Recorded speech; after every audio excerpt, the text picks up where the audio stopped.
দেওয়ার জন্য। 2 বছর 3 বছর আগে অন্য ভাই এখানে আসছে, তারা ফুসফুস থেকে পানি বের করতে পারে না, প্রাথমিক কোনো চিকিৎসা দিতে পারে না। কালকে রাত্রে আমার বন্ধু তানভীর আসছে, তাকে 1 ব্যাগ রক্ত দিলে সে ফরিদপুর যাইতে যাইতে হয়তো আল্লাহ কৃপা করলে বাড়িতে যেতে পারতো, তারা 1 ব্যাগ রক্ত দিতে পারে না, ইমার্জেন্সি ভাবে পেটটা ঠিক করবে সেটাও পারে না। তাহলে এখানে কেন আছে? ফরিদপুর জেলায় পাঠায় কেন? ফরিদপুর জেলা রাজবাড়ী জেলা না। আমাদের দাবি যে হাসপাতালে হান্নান স্যার আর থাকবে না, সে যেহেতু তার দায়িত্ব পালন করতে পারতেছে না, তার দরকার নাই। এরকম মূল দাবি হচ্ছে কি জানেন, যে হসপিটালের হচ্ছে সংস্কার প্রয়োজন, উন্নয়নমূলক সংস্কার। আমরা যখন পরিবার নিয়ে আসি, হসপিটালের মধ্যে কারো কোনো আশা নাই যে একটা সরকারি হসপিটালে গিয়ে আমরা একটা ভালো চিকিৎসা ব্যবস্থা পাবো। এই নিয়ে তার সাথে 3 থেকে 4 বার বসা হয়েছে যে আপনার হসপিটাল উন্নয়ন করেন, তাদের ভিতরে কোনো অগ্রগতি নাই।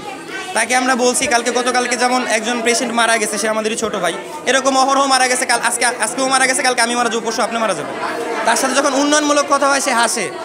সে প্রথম কথা হচ্ছে সে দায়িত্বশীল না, যেহেতু সে দায়িত্বশীল না, তো সেক্ষেত্রে তার এই দায়িত্বে থাকা দরকার নেই। নতুন কেউ আসুক যে দায়িত্বশীল, যে এই হসপিটালের উন্নয়ন নিয়ে কাজ করবে। এই জন্য এই দাবিতেই আমরা আসছিলাম। যে তাকে যদি ব্লাড দেওয়া হতো, সম্ভবত সে কি বলে পোস্টমর্টম রিপোর্টে আসছে যে সে ব্লিডিং এর কারণে মারা গেছে। তখন যদি ব্লাড দিয়ে তাকে ফরিদপুরে পাঠানো হতো, হয়তো বা আল্লাহ চাইলে 1 ঘন্টা বেশি সে আরো থাকতো না। জি জি জি, আমরা দাবি করতেছি যে স্যার এটা শুধু তানভীরের ব্যাপারে না স্যার, অন্যান্য আমরাও যখন আসছি যে বা আমাদের রাজবাড়ীবাসী যখনই আসছে, একটা সদর হসপিটাল হিসেবে যে ধরনের চিকিৎসা আমাদের পাওয়া উচিত সেগুলো আমরা পাচ্ছি না স্যার। এটার জন্য মূলত স্যার দায়ী কি শুধু আমাদের সিস্টেম, নাকি আমরাও এর জন্য দায়ী আছি স্যার? এটাই স্যার জিজ্ঞাসা করার জন্য মূলত আসছি, যে এর পিছনে মূলত দায়ী কারা, বা যদি কেউ দায়ী হয়ে থাকে তাহলে এর ব্যবস্থাটা কি নেওয়া উচিত, নাকি শুধু আমাদের রাজবাড়িটা এভাবে চলতে থাকবে সারা জীবন স্যার?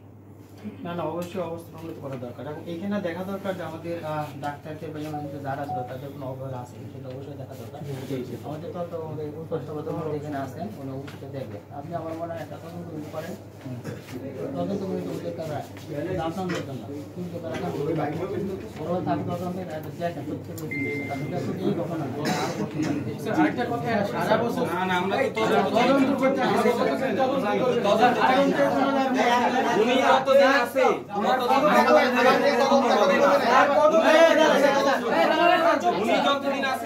দুই বছর আগে স্যার, 2 বছর আগে স্যার অন্য ভাই আসছে, এনতে মারা বললাম আমি তো যাইতে পারি, আমি এখন কোথায় যাব?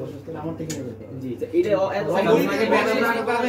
ব্যর্থতার দায় 2-3 বছরেও স্যার কোনো একই রকম ধারাবাহিকতা, খালি তদন্তই হচ্ছে না। তাকে দায় স্বীকার করতে হবে স্যার। এবং ওনার সাথে আজকে দিয়ে 3 বার মিটিং, কোনো মানে অগ্রগতি নাই। 3 বছর আগে আমরা অন্যর জন্য আসছি, আগে 6 টাকার জায়গায় 10 টাকা নেওয়া হতো। যেহেতু স্যার ব্যাপারটা আমরা বলছি বারবার 5 টাকা হচ্ছে, ব্যবস্থাপনাটা ভালো হচ্ছে না।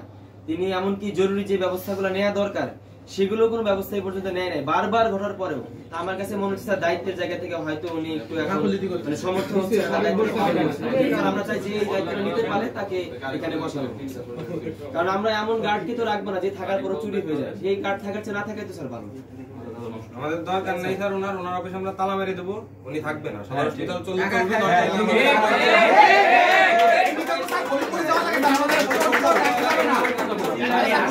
চেঞ্জ করে স্যার লেগে দেন ফরিদপুর বা ঢাকা পাঠান। তাহলে স্যার আমরা ফরিদপুর আমরা গেটে হাসপাতালে ব্যানার আমরা লিখে দেব ফরিদপুর, এখনই লিখে দেই স্যার। এখানে কুকুর কামড় দিলে ভ্যাকসিন পাওয়া যায় না, সাপে কামড় দিলে অ্যান্টিভেনম পাওয়া যায় না। দীর্ঘদিনের সময় এটা সরকারি মানুষ আচ্ছা ওদেরকে সামনে আসতে দাও। হচ্ছে এখানে যে তত্ত্বাবধানে হান্নান স্যার আর কি, ডক্টর হান্নান, এই নিয়ে আমরা হচ্ছে ওনার সাথে 3 বার বসলাম। উনি কোনো প্রকার দায়িত্ব পালন করতে পারে না, দায়িত্বশীল ব্যক্তি না। আমার নাম সাইদুজ্জামান থাকি, উনি দায়িত্বশীল না। আমরা ওনাকে অনেকবার সুযোগ দিচ্ছি যে দেখেন হসপিটালটার উন্নয়ন প্রয়োজন, পরিষ্কার পরিচ্ছন্নতা মানে রঙে এইভাবে বুঝাইছি যে হসপিটালটা পরিষ্কার দরকার।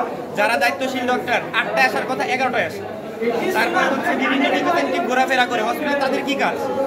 তারপরে হচ্ছে নার্সরা রাতে ঘুমায়। আর আমাদের ছোট ভাই তানভীর গতকালকে মারা গেছে, আমরা মনে করি তার যদি ব্লাড দেওয়া হইতো সে ফরিদপুর পর্যন্ত জীবিত নিয়ে যাওয়া যাইতো। তাকে দায়িত্বশীল না, একটা জায়গায় একটা পরিবার যেমন দায়িত্ব নিয়ে চলে গেছে, একটা পরিবারের মতো। আমরা তাকে বলছি যদি ব্যবসা করতে হয় তাহলে ব্যবসা করেন, আর যেহেতু আপনি ডাক্তার, এখানে আপনি সেবা যদি দিতে চান সেবার উদ্দেশ্যে আসেন।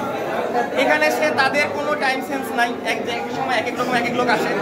আর হচ্ছে ক্লিনিক কেন্দ্রিক যে ব্যাপার, সে সবসময় প্রাইভেটে রেফার করে, সবাই প্রাইভেটে যান। এখন সে দায়িত্ব পালন করতে যেহেতু পারতেছে না, তার এই দায়িত্বে থাকা দরকার নাই। নতুন একজন আসুন যাতে আমরা একটা সুন্দর হসপিটাল আজকে কি কর্মসূচি করা হচ্ছে? আজকের কর্মসূচি মূলত হাসপাতালে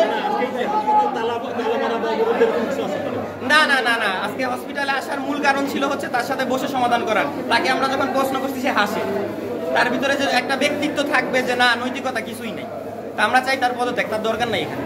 একটা নতুন দায়িত্বশীল কেউ আসুক যাতে হসপিটালে উন্নয়ন করা হয়।